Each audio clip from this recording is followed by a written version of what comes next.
those kind of terms. But that's what we're going to do today. We're going to talk about, number one, what does one body mean? And then two, how do we actually live that out? Okay? So I'm going to go through the first part really fast because it's a lot of like theology, fancy Christian words. And basically what we really want to know is what does it mean and what do we do with it? Okay? So here's a couple of different things from the Bible that it talks about one body. I'm not going to have all the scriptures up on there. If anybody's interested in that, we can find that later. But it's all in the Bible, and it talks a lot about what this actually means. And as you saw up on the picture, the guy walks into the house at the end, and it says one on it.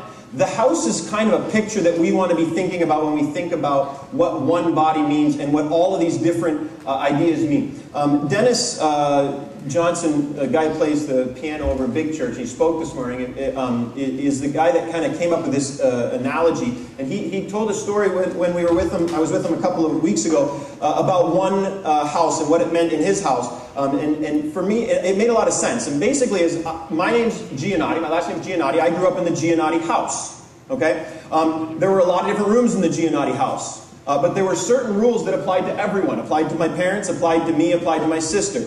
Rules like I had a curfew. I usually had to be home by 10. Okay? I didn't really like that rule, but it was a rule in the house. When I was your age, video games had just come out, and I had the original Nintendo, which was awesome. Which, by the way, I saw on Yahoo, one of the original Nintendos sold for like $80,000 on eBay the other day, which is crazy. I guess it was some kind of like special edition or something. Anyways, I had a rule in the Giannotti house that you could only play video games for 20 minutes a day. That I thought was the worst rule ever. Okay? I couldn't beat up my sister. I had to respect my mom. I had to follow the rules of the house. You guys probably all have rules like that. In my own bedroom, I could do kind of whatever I wanted as long as I didn't break those key rules. Does that make sense? You probably have something similar to that. There's rules of the house, and then like my room was decorated different than my sister's and different than my parents'. Okay? And the concept of one body is that the Bible tells us that the body is the church. Okay? And there can be different rooms in the church, but there are certain rules that apply to the whole house. And that's what this series is about. These 7 things, you can believe a lot of different things about baptism, for example, but you have to believe in baptism. You can believe a lot of different things about God, but you got to believe in God. You can believe a lot of different things about Jesus, but you got to believe in Jesus. And what we're talking about are the core ideas of our faith here for the next 7 weeks. So if you can make an effort to be here for 7 straight weeks, you're going to have a really good understanding of what this faith is all about and what the really important things are. Okay, there's a verse up on the screen, Ephesians 4:15. It's really short. It says, Christ is the head of his body, the church. The first thing we learn about this one body is that it is the church. So when we use the word one body, we're really talking about church. When we use the word church, we're talking about one body. The second thing we get from that verse is that the body includes all who accept Christ. There's other verses that say that when you accept Christ as the fix for your fail, that you are part of the church.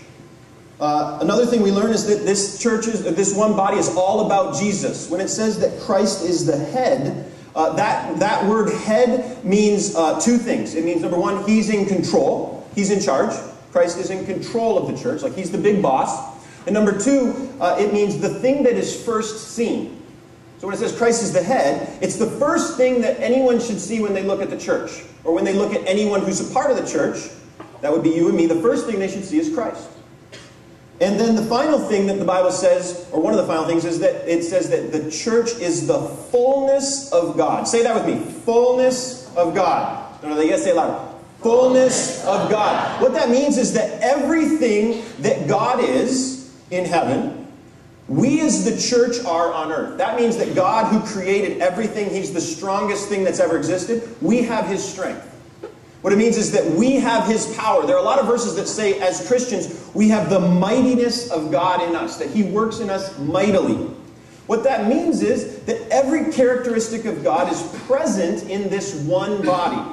The God of the universe is this kind of spiritual being that we know he came to earth as Christ and then he left. And now the way that God's character is represented on earth is through us. How incredible is that the God of the universe decided that in his perfect plan, you are a part of his character and showing his character here on earth, his might, his power, his strength. I think that's pretty incredible. All of these different aspects of God's character are what this one body is. Now, I had a video that I wanted to show you guys, but unfortunately we weren't able to get it put together. in time because this awesome screen is wide, and apparently it takes a while to burn the videos, so I got on it too late. But if you have time tonight, go onto YouTube and type in Battle at Kruger. Okay? Battle at Kruger. My sister showed it to me the other day. It was absolutely crazy. When I saw it, I'm like, that's one body. Now, what Battle at Kruger is, somebody's on this safari in Africa, and they're taking their own little handy cam and filming. And what happens is they see these 3 water buffalo, which are like these massive cows, okay, in Africa, and this one little baby water buffalo, and they're walking along, and the guy with the camera's like, oh my goodness, they're walking like right into a pride of lions. Now the lions are over here, and they're just like watching the water buffalo, and the guy's kind of going back and forth like this, and they're getting closer and closer. These 3 water buffalo are coming up on about 9 lions, and they're coming up closer and closer, and it's like they round a thicket, and the water buffalo see the lions, and it's like they know they're screwed, okay? Because there's 9 lions or something like that, 3 water buffalo. So the water buffalo turn around, and the mom and the dad water buffalo try to get the little baby water buffalo in between them and start running away, but the baby can't run that fast. And the lions pounce, they get the baby, wrestle him down, and the mom and dad water buffalo are looking at this like going, that sucks, but we need to go, okay? So they take off. And then there's this other little bizarre clip. You got to watch it. It's unbelievable. They're like wrestling it down there by the water, and all of a sudden this alligator comes out of the water and just chomps on. So now we got these 9 lions and this alligator all going after this little baby water buffalo. And I turn to my sister at this point, and I'm like, Shannon, that sucks. Why did you show me this? I don't want to see this. She's like, no, trust me, you got to see this. So this wrestling is going on for a while. I'm like, that baby is so dead. Okay? But then the guy with the camera goes, oh my goodness, you've got to see this. And he pulls the camera back. And the 2 daddy and mommy buffalo, water buffalo, are now over here with, I'm not exaggerating, like 100 water buffalo coming this way. And they totally fill the picture. You know, it's one of those National Geographic pictures where it's just like covered with animals. And like, they're like doing the, like, you know, the hoof thing, and they're like moving their antlers. And they've got these 9 lions surrounded. I don't know what happened to the alligator. He must have figured out it wasn't a good idea to be there. But now the water buffalo are kind of confused. They're all working kind of as one big body of animals. And then finally one comes in, and he lowers his horns, and he just picks up this lion. And I'm talking ragdoll, tosses it up in the air, going everywhere. And then like within a couple of seconds, the lion's like, I'm out of here. They get the little baby water buffalo back, and they all go running away. Now that was so cool. I'm like cheering on these water buffalo, right? But here's the thing. That's the same idea as this one body. By themselves, they were screwed, right? But together as one body, there wasn't an enemy on the African safari that could hold them back. Together they were unstoppable. And that's the final piece of this one body thing that you got to get around your head, is that, you know, life can be a real challenge as a Christian. There's nothing that says it's easy.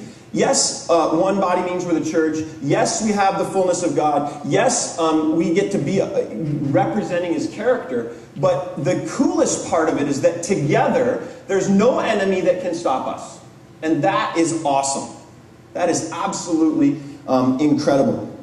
It's a little bit like, anybody seen the movie Avatar yet?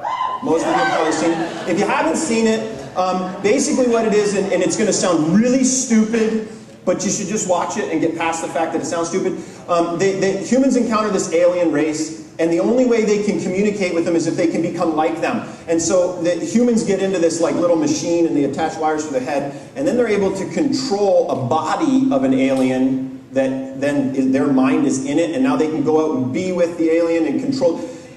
The guy's name is Sully, the main character, and when he goes into this pod, his mind is able to control the big body. Okay? And so what you have is this idea that the mind of the human is controlling the alien. And that's also the same as this body concept. Is that when we're one body, together we can defeat any enemy, but only if and when we are controlled by Christ. And that's what that verse meant when it said that Christ is the head. Okay? So that's a lot of, theology Christian needs to say that this one body concept is incredible. It is very good for us. God's fullness of His character, total strength of who He is, gets to be accessible to us when we operate with this kind of one body unity. Okay, so moving on to what's actually a little bit